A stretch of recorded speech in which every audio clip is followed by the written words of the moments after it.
Who is Canada? Canada है क्या? तुमने हमारा एक राजनयिक को वापस भेजा है? हमने आपका एक ही नहीं भेजा है, हमने आपके सारे वीजा कैंसिल कर दिए कि आज के बाद हम आपको वीजा ही नहीं देंगे। भाई आपके कनाडा वालों ने बोला कि आपका बंदा निज्जर मर गया, कोई बात नहीं, प्रूव करिए ना कि शैलेंद्र सिंह ने मारा है। और शैलेंद्र सिंह ने अगर मारा भी है, एक टेररिस्ट मारा है ना, वो आपका सिटीजन है, मेरा सिटीजन है, ये सब बेकार की बात है। कोई प्रूव कर दे निज्जर वहां पैदा हुआ था, निज्जर मेरे कंट्री से आपके यहां गया था, आपने उसे सिटीजनशिप दी थी, ये मेरा बाशिंदा है, नॉन रेजिडेंट इंडियन वो मेरा है। अगर मैंने उसे मारा है तो भाई साहब मेरा भी उतना ही हक है। आज अगर कोई मेरे सामने ये कह दे कि इंडिया अच्छी कंट्री नहीं है, तो ये देख लीजिए मेरे बाल खड़े हो गए। हो ही नहीं सकता कि मैं सुन लूंगा ये बात कि मेरा इंडिया अच्छा नहीं है। Who is Canada? कनाडा है क्या? लेकिन आज हमारे को अंदर वो गुस्सा है। तुमने हमारा एक राजनयिक को वापस भेजा है? हमने आपका एक ही नहीं भेजा है, हमने आपके सारे वीजा कैंसिल कर दिए कि आज के बाद हम आपको वीजा ही नहीं देंगे। आप अपने आप अब अपना स्टाफ यहां कम कर रहे हो, क्यों कर रहे हो?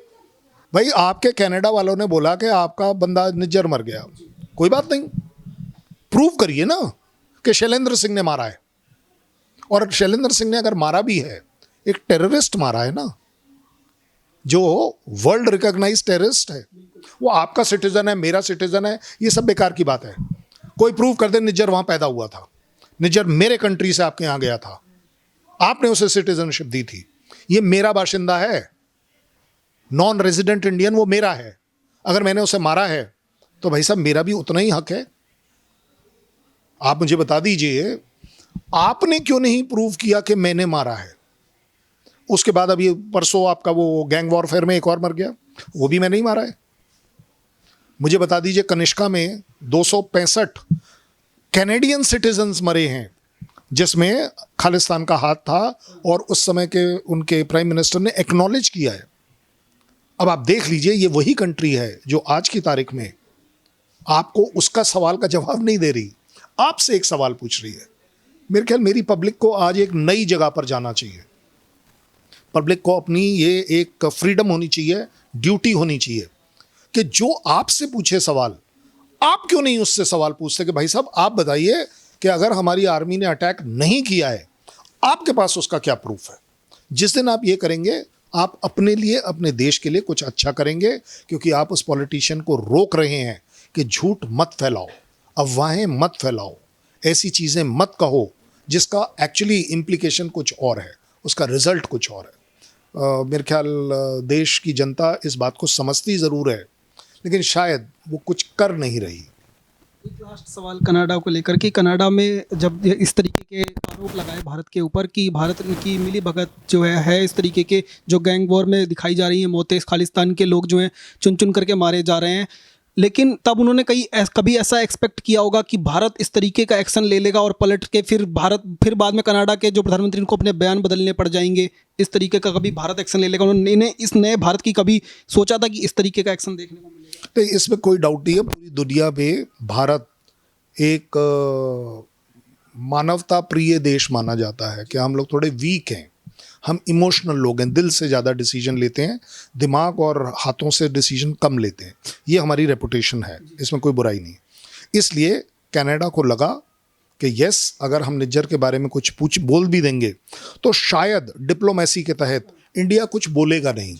एक्चुअली अगर देखा जाए, इंडिया ने बोला भी कुछ नहीं, ये तो आपने खुद ही ट्रिगर कर दिया। और आज मैं सवेरे में आप कहेंगे तो मैं आपको वो न्यूज़पेपर कटिंग्स दिखा दूंगा जो कनाडा में चल रही हैं, वैनकूवर में चल रही है, उन जगहों पर चल रही है, क्यूबेक में चल रही है, अल्बर्टा में चल रही है। क्या चल रही है कि उन्होंने अपनी ही विकेट को खुद गिरा लिया ये क्रिकेट के मैच में। ये मैं नहीं कह रहा हूँ, ये वहाँ के लोग कह रहे हैं। उनकी ऑपोजिशन लीडर पूछ रहा है कि पीएम साहब आपने बोल दिया, आप प्रूफ भी तो दीजिए, आप क्यों नहीं दे रहे प्रूफ? मैंने तो प्रूफ इसलिए नहीं देना क्योंकि मैंने तो मरवाया है नहीं। और एक बात बता दूं, अगर एक मिनट के लिए आपकी बात मान लूं, आपके कहने से कि जी मैंने यहां से मरवाया है, तो भाई साहब फिर आप बहुत ही कमज़ोर और बेकार देश हैं कि आपके यहाँ मैंने यहाँ से खड़े खड़े कोई मिसाइल तो हमारी नहीं थी। गैंग वारफेयर आपका है।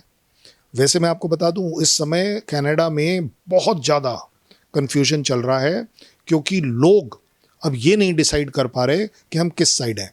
90% लोग खालिस्तानी नहीं हैं। ये जो 10% है, मुट्ठी भर लोग जो हैं, ये एक्चुअली सिर्फ पैसे के ऊपर चल रहे हैं, और यही पैसा वो वहाँ के प्राइम मिनिस्टर के लिए शेयर कर रहे हैं, जिस वजह से उन्हें बोलना पड़ता है।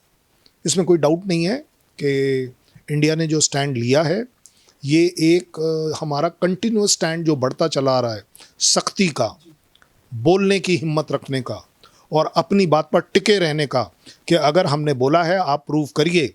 आप मेरा एक राजनयिक को वापस भेजेंगे, मैं आपके सारे भेजने को तैयार हूँ। मैं आपके सारे वीज़ा रोकने के लिए तैयार हूँ। मैं आपके साथ ट्रेड रोकने के लिए तैयार हूँ। आपके पास मैं 68,000 करोड़ का बिजनेस करता हूँ, मैं वो रोकने के लिए तैयार हूँ। आनंद महिंद्रा अपनी कंपनी वापस लेने को तैयार है। किसका लॉस है? जितना स्टूडेंट मेरा कनाडा पढ़ने जाता है, कल मेरे को सिर्फ एक नोटिस निकालना है कि आप सब वापस आ जाइए। मुझे मालूम है मेरे देशभक्त लोग इमीडिएट वापस आ जाएंगे। आपको लग रहा है मेरे प्राइम मिनिस्टर ने ऑर्डर किया है? और अगर किया है तो प्रूव करो। सो कनाडा इज़ वन सिचुएशन जहां भारत ने ज़रूर दिखाया है कि अब हम टॉलरेंस की जो लिमिट्स हैं वो हमने नीचे कर दी है। ये नहीं है कि हम टॉलरेट करते चले जाएंगे आपके अत्याचार। अब ये नहीं होगा, और ऐसा नहीं होने देंगे। Hats off to India. तो लगातार कर्नल शैलेंद्र जी से बात कर रहे थे, बेहद बेबाकी से इन्होंने तमाम सवालों के जवाब दिए। और कनाडा को लेकर भी इन्होंने कहा कि कनाडा में जिस तरीके से कभी एक्सपेक्ट नहीं किया होगा कि नया भारत इस तरीके से पलटवार करेगा।